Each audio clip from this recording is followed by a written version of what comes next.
Magandang umaga po mga minamahal na kababayan. Nandito po ang inyong lingkod, Nadji Kapangada. At para po sa programang konsultasyon, aksyon at solusyon. Mga minamahal kong kababayan, ang inyong pong lingkod na si Nadji Kapangada at itong muli sa inyong harapan. At iikot tayo para makita ninyo kung ano ang ating isang topic, isa pong paksa na gusto natin mapag-usapan ng malalim pagkat ito ay apektado ang napakaraming mamamayan ng Luzon, San Pablo, partikular yung mga nasa Pitong Lawa. Magandang umaga po sa inyo lahat. Ang inyo pong lingkod, Nadji Kapangada.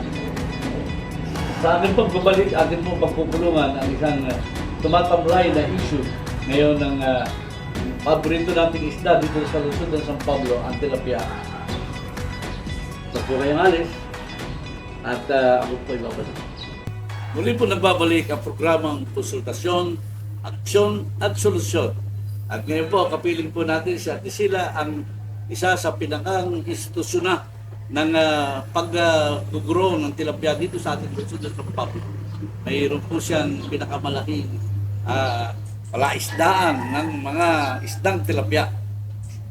Ate Sila, magandang hapon po. Kumusta po naman ang negosyo ngayong tilapia? Ay, ako yung gusto mong mabuhay. Mabuhay po, bakit po? Ay, tuwa ng hindi mabili-bili ang isda. Oh, ano po ang ang presyo po pag ang nagiging presyo? Hindi po presyo. Ano po ang nagiging presyo? Ang diferensya po ay ang mga buyer dito ay nag-ano sila. Ang hindi po binibilhan itong dito sa amin sa Dito Buhita. sa amin, si Pilipinas. Kasi daw, mataas ang agdan. Mataas po ang pagkakit dito sa Sa may agdan kami may gitsandaan. sandang baitang po bago makarating sa itaas. Oo. Pamula dun sa Salaw. Lawa. Ayun. Oh.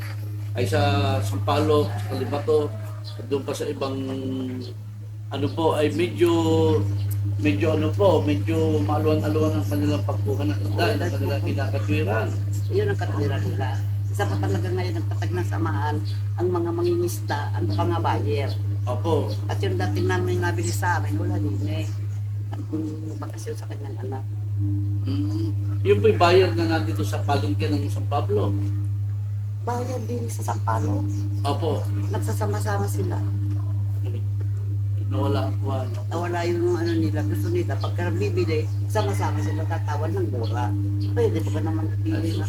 Bigyan ng mura naman yan, malaki ang pagpata. Mahal ang pagpata, mahal ang pagpatalawa. So nangyayari ay halos malugi pa. Lugi po sa presyong pinatatakbo. Ang retail naman po ng palengke mataas-taas. Sa palengke mataas-taas, di naman po, di po ba? Oo, taas daw, taas. Hindi naman. Hindi mo na ako sa palengke. Sa pasalin-salin, ang anak ko, negosyo, nataas. Sa pag marami nakakatawa sila eh. Sana po naman ay yung makahanap ng solusyon ng ating city government at saka Department of Agriculture para po naman kayo ay matulungan. Sana At sila po ang ahensya na talagang dapat ay naandyan para tutulong sa inyo. Kami po sa privado ay sa maliit na kapasidad namin, kami po ay talagang tatangkilik at tumatangkilik sa industriya. Paborito mo ang tilapia. Sabi ko yun, nilagyan mo na. Oo nga po. Pamingwitan ko po ito na punta. Kasama ko si Dr. ang dumatay na Dr. Arsina sa pamingwitan. At sana po ang ating industriya nito ay mapagtulong-tulungan na ang hanap ay yung mahanap ang pamamaraan ng mga tilapiyang pinalalaki. Hindi lamang po sa Sampaloc Lake, sa Kalibato, sa Marica, kundi sa Pitong Lawa natin ay magkaroon po ng ibang kung tinatawag ay added value para doon po sa isda. Halimbawa po, iba, added ko yung tinapa, iba po ay nagagawa pong kung ano pong naipabattle ng lamang po ng tilapia.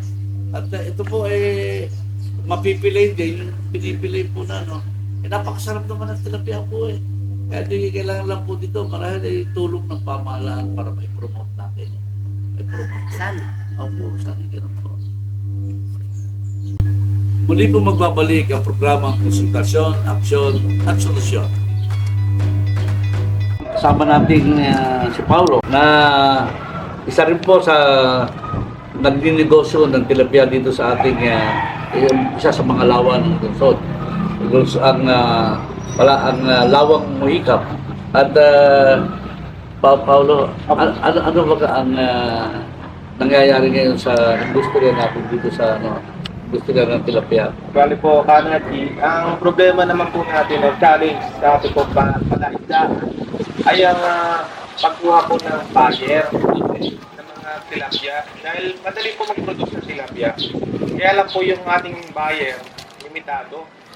At kailangan po natin na maghanap pa po sa ibang bayan ng buyer para mabili po yung ating mga tilapia. Ngayon po, ang nagiging problema po ng mga mangingisda, dahil sa pagtagal po ng pag-aalaga po ng isda, nalulugi po sila dahil pakain po sila ng pakain. Ngayon, hindi po nila maibenta po kaagad ang ating mga isda dito sa Muhikap dahil wala po tayong masyadong suporta na kung saan natin may lalaga o may lalagay po ang ating mga tilapia. Tingin mo, Paulo, anong suporta ng pamahalaan lungsod ang pwedeng gawin para makatulong sa ating mga mangingisda? Simple lang naman po yung connection. I-connecta po natin sa ibang bayan na wala pong tilapia. Okay. I-market po natin sa ibang bayan ng ating pong tilapia. Kasi ang ating pong tilapia sa Muhikap ay limitado lamang dahil ito po yung maliit na lake. At saka yung terrain po niya medyo malalim, so mahirap po mag-harvest. At saka pag minsan po, dahil po nga masyado nang malinis po ang ating lawa ng Muhikap, nakadepende lang po yung tilapia dun sa feeds na pinapakain. So, kailangan po natin na matulungan po yung mga mangingisda na ma-market po natin yung mga tilapia. More on market ang concern. Kasi lumalamlam, sabi nga ni Ate Sila, lumalamlam ang hanap buhay nito pagkat ang nangyayari ay hindi nga tayo makakuha ng tamang presyo na kikita ng higit pa doon sa ating ginagastos sa pagpapalaki ng tilapia. So Paulo, anong suggestion mo doon sa marketing strategy na kailangan gawin ng city government? Anong kanilang pagpupursige na dapat gawin bukod sa pagmamarket? Anong kanilang magiging Sa akin pong palagay, advertise. na ipag-ugnayan din sila sa iba-ibang bayan, Okay. ibang merkado by advertisement. Dapat mayroong pagkasakuan, mayroon din departamento o ahensya ng sa ating pamahalaan na talagang umaayuda sa pagmamarket ng ating produkto. Napakaganda naman. So, maralay, Paulo, at sila, maraming salamat po sa inyong pagpapaulak na kay Kakapanayam. At ang inyong po mong sinabi ay open na ito.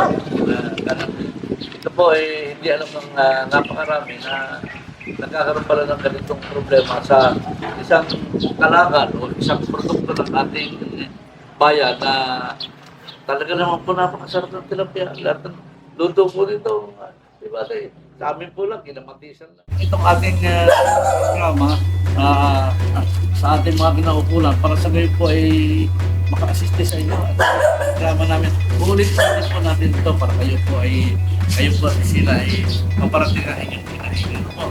At maraming salamat po sa napagdasal.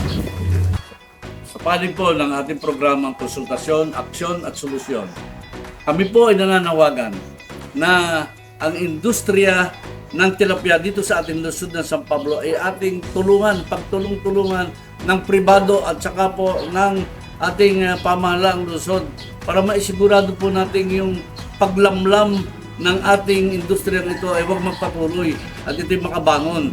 Ano po ang pamamaraan dyan? Halimbawa po, ako lang isang karaniwang mamamayan na nagbibigay ng kaunting panukala. Halimbawa po, maghanap tayo ng subsidy kung paano tayo makakakuha ng mga patuka ng buhay. Pagkat ang mahal na po ngayon ng patuka sa tilapia, ay di sa gayon pamamaraan, makakatulong po tayo sa ating mga fishermen, fisher folks, na sila po ay magkaroon ng production cost na mas mura kaysa sa kanilang pagbebenta at na sila po ay magkaroon pa ng kaunting tubo.